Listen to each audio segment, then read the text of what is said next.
ರಕ್ಷಾಬಂಧನಕ್ಕೆ ಒಂದು special sweet recipe ಮಾಡ್ತಿದ್ದೀನಿ. ಕೇವಲ 10 ನಿಮಿಷದಲ್ಲಿ ತಯಾರು ಮಾಡ್ಕೋಬೋದು.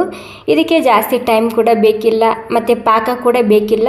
ಜಸ್ಟ್ ರವೆ ಬಳಸಿ ನಿಮಗೆ ಸ್ವೀಟ್ ರೆಸಿಪಿ ಯಾವ ರೀತಿ ಮಾಡೋದಂತ ತೋರಿಸ್ತೀನಿ ಬನ್ನಿ. ಸಖತ್ ರುಚಿಯಾಗಿ ಬರುತ್ತೆ. ತುಂಬಾ ಸಿಂಪಲಾಗಿ ಮಾಡುವಂತಹ ರೆಸಿಪಿ ನೋಡಿ. ಈ ಸ್ವೀಟ್ ರೆಸಿಪಿ ಮಾಡೋದಕ್ಕೆ ನಾನಿಲ್ಲಿ 1.5 ಕಪ್ ಆಗುವಷ್ಟು ಚಿರೋಟೆ ರವೆ ತೊಗೊಂಡಿದ್ದೀನಿ.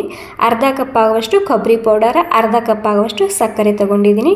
ಇವಾಗ ಕೊಬ್ಬರಿನೇ ನಾನು ಮೇಲಿನ ಸಿಪ್ಪೆ ಸುಲ್ಕೊಂಡು ಮಿಕ್ಸಿಯಲ್ಲಿ ರುಬ್ಬಿಟ್ಕೊಂಡಿನಿ. ರೆಡಿಮೇಡ್ ಕೊಬ್ಬರಿ ಪೌಡ್ರ್ ಬರುತ್ತೆ ಅಲ್ವಾ, ಅದು ಕೂಡ ನೀವು ಇಲ್ಲಿ ಯೂಸ್ ಮಾಡ್ಕೋಬೋದು. ಇವಾಗ ಈ ಸಕ್ಕರೆ ಮತ್ತು ಕೊಬ್ಬರಿ ಪೌಡ್ರ್ ನಾನು ಮಿಕ್ಸಿಯಲ್ಲಿ ರುಬ್ಬಿ ತೊಗೊತಿದ್ದೀನಿ. ಅದ್ರ ಜೊತೆಗೆ ನಾನಿಲ್ಲಿ ಸ್ವಲ್ಪ ಇಲೈಚಿ ಪೌಡರ್ ಕೂಡ ನಾನಿಲ್ಲಿ ಸೇರಿಸ್ತಿದ್ದೀನಿ. ಇಲೈಚಿ ಪೌಡರ್ ಇಲ್ಲ ಅಂದರೆ ನೀವಿಲ್ಲಿ ಇಲೈಚಿನೇ ಡೈರೆಕ್ಟಾಗಿ ಹಾಕೋಬೋದು, ಒಂದು 4 ಇಲೈಚಿ. ಇವಾಗ ಈ 3 ಸಾಮಗ್ರಿ ಸೇರಿಸಿ ಒಂದು ಸ್ವಲ್ಪ ರುಬ್ಬಿ ತೊಗೊತಿದ್ದೀನಿ.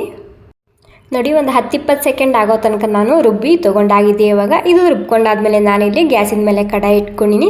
ಕಡಾಯಿನಲ್ಲಿ ಸುಮಾರು ಒಂದು 2 ಚಮಚ ಆಗುವಷ್ಟು ನಾನಿಲ್ಲಿ ತುಪ್ಪ ಹಾಕ್ಕೊತಿದ್ದೀನಿ. ಜಾಸ್ತಿ ತುಪ್ಪ ಹಾಕೋಬೇಕಂತೇನಿಲ್ಲ, ಜಸ್ಟ್ 2 ಚಮಚ ತುಪ್ಪ ಹಾಕೊಂಡ್ರೂ ನಡೆಯುತ್ತೆ. ಇವಾಗ ಇದರಲ್ಲಿ ನಾನು ಚಿರೋಟೆ ರವೆ ಹಾಕ್ಕೊತಿದ್ದೀನಿ. ಇನ್ನೊಮ್ಮೆ ಹೇಳ್ತಿದ್ದೀನಿ, ನಾನಿಲ್ಲಿ ಚಿರೋಟೆ ರವೆ ಒಂದು 1.5 ಕಪ್ ಆಗುವಷ್ಟು ತೊಗೊಂಡಿದ್ದ. ಇವಾಗ ಇದನ್ನು ನಾನು ಒಂದು 5ರಿಂದ 6 ನಿಮಿಷ ಸ್ಲೋ ಗ್ಯಾಸ್ನಲ್ಲಿ ಅಥವಾ ಹಸಿ ವಾಸನೆ ಹೋಗಬೇಕು, ಘಮ್ ಅಂತೇಳಿ ಪರಿಮಳ ಬರಬೇಕು, ಅಲ್ಲಿ ತನಕ ಇದನ್ನು ಹುರ್ಕೋಬೇಕಾಗುತ್ತೆ. ಮತ್ತು ಗ್ಯಾಸ ಸ್ಲೋನೇ ಇರಬೇಕು. ನೋಡಿ, ಒಂದು 5ರಿಂದ 6 ನಿಮಿಷ ಆಗಿದೆ. ರವೆ ಘಮ್ ಅಂತೇಳಿ ಪರಿಮಳ ಬರ್ತಿದೆ. ಇವಾಗ ಇದರಲ್ಲಿ ಈ ಕೊಬ್ಬರಿ ಮತ್ತು ಸಕ್ಕರೆ ಪೌಡ್ರ್ ನಾವು ರುಬ್ಬಿಟ್ಕೊಂಡಿದ್ವಲ್ಲ, ಅದು ಸೇರಿಸ್ತಿದ್ದೀನಿ. ಇವಾಗ ಇದು ಕೂಡ ನಾನು ಹಾಕಿದ ಮೇಲೆ ಒಂದು 2ರಿಂದ 3 ನಿಮಿಷ ಇದನ್ನು ಸ್ಲೋ ಗ್ಯಾಸ್ನಲ್ಲಿ ಇದನ್ನು ಮತ್ತೆ ಮಿಕ್ಸ್ ಮಾಡ್ಕೊತ ಇದನ್ನು ಹುರ್ಕೊಂಡು ತೊಗೊತಿದ್ದೀನಿ. ಯಾಕಂದರೆ ಇದರಲ್ಲಿ ಕೊಬ್ಬರಿ ಪೌಡ್ರ್ ಇರುತ್ತೆ ಅಲ್ವಾ, ಅದು ಕೂಡ ಸ್ವಲ್ಪ ಹಸಿ ವಾಸನೆ ಹೋಗುತ್ತೆ. ಒಂದು 3 ನಿಮಿಷ ಸ್ಲೋ ಗ್ಯಾಸ್ನಲ್ಲಿ ಇದನ್ನು ಹುರಿದು ತೊಗೊತಿದ್ದೀನಿ. ಇದರಲ್ಲಿ ನಿಮಗೆ ಸಕ್ಕರೆ ಎಷ್ಟು ಬೇಕಷ್ಟು ನೀವು ಇಲ್ಲಿ ಹಾಕೋಬೋದು. ಸ್ವಲ್ಪ ಜಾಸ್ತಿ ಸ್ವೀಟ್ ಇಷ್ಟ ಇತ್ತಂದರೆ ಸ್ವಲ್ಪ ಜಾಸ್ತಿ ಮಾಡ್ಕೊಳ್ಳಿ ಸಕ್ಕರೆ. ಓಕೆ ನೋಡಿ, ಒಂದು 3 ನಿಮಿಷ ಆಗೋ ತನಕ ನಾನು ಇವಾಗ ಹುರ್ಕೊಂಡಿದ್ದ.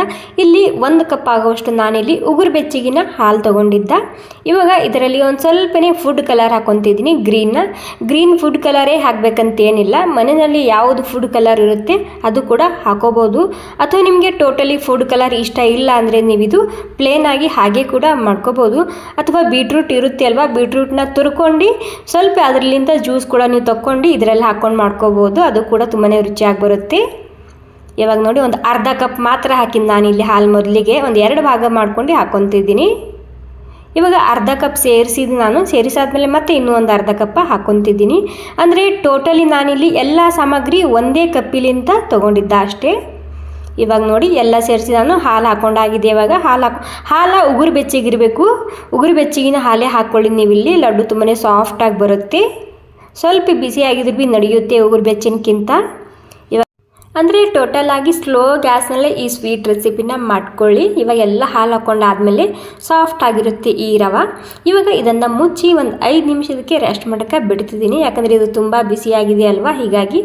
ನೋಡಿ, ಒಂದು 5 ನಿಮಿಷ ಆಗಿದೆ. ಇವಾಗ 5 ನಿಮಿಷ ಆದಮೇಲೆ ಪೂರ್ತಿ ತಣ್ಣಗಾಗೋ ತನಕ ಕೂಡ ಬಿಡಬಾರ್ದಿದು. ಸ್ವಲ್ಪ ಉಗುರು ಬೆಚ್ಚಗಿರುತ್ತೆ ಅಲ್ವಾ, ಅದೇ ಟೈಮ್ನಲ್ಲಿ ನೀವು ಇದನ್ನು ಲಡ್ಡುನ ಕಟ್ಕೊಳ್ಳಿ.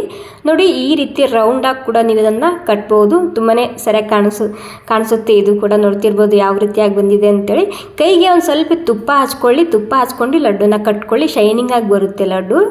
ನೋಡಿ, ಈ ರೀತಿ ಬೇಕಂದರೆ ಈ ರೀತಿ ಕೂಡ ನೀವು ಕಟ್ಕೋಬೋದು. ಅಂದರೆ ಸಿಲಿಂಡರ್ ಆಕಾರದಲ್ಲಿ ಕೂಡ ನೀವು ಇದನ್ನು ಕಟ್ಕೋಬೋದು. ಅಂದರೆ ನಿಮಗೆ ಯಾವುದು ಸುಲಭ ಅನಿಸುತ್ತೆ ಅದೇ ವಿಧಾನದಲ್ಲಿ ನೀವು ಇದನ್ನು ಕಟ್ಕೋಬೋದು. ಇವಾಗ ಇದನ್ನು ನಾನು ಸಕ್ಕರೆ ಪೌಡ್ರ್ನಲ್ಲಿ ಇದನ್ನು ಈ ರೀತಿ ಮಾಡ್ಕೊಂಡು ತೊಗೊತಿದ್ದೀನಿ. ಕೊಬ್ಬರಿ ಪೌಡ್ರ್ ಇತ್ತಂದ್ರೆ ಕೊಬ್ಬರಿ ಪೌಡ್ರ್ ಕೂಡ ನೀವು ಇದಕ್ಕೆ ಬಳಸ್ಬೋದು. ಸೊ ನೋಡಿ, ನಮ್ಮ ಸ್ವೀಟ್ ರೆಸಿಪಿ ತಯಾರಾಗಿದೆ. ಎಲ್ಲನೂ ಇದೇ ರೀತಿಯಾಗಿ ನೀವು ತಯಾರು ಮಾಡಿ ಇಟ್ಕೋಬೋದು. ಎಷ್ಟು ಸರಳ ಆಗಿದೆ ಅಲ್ವಾ.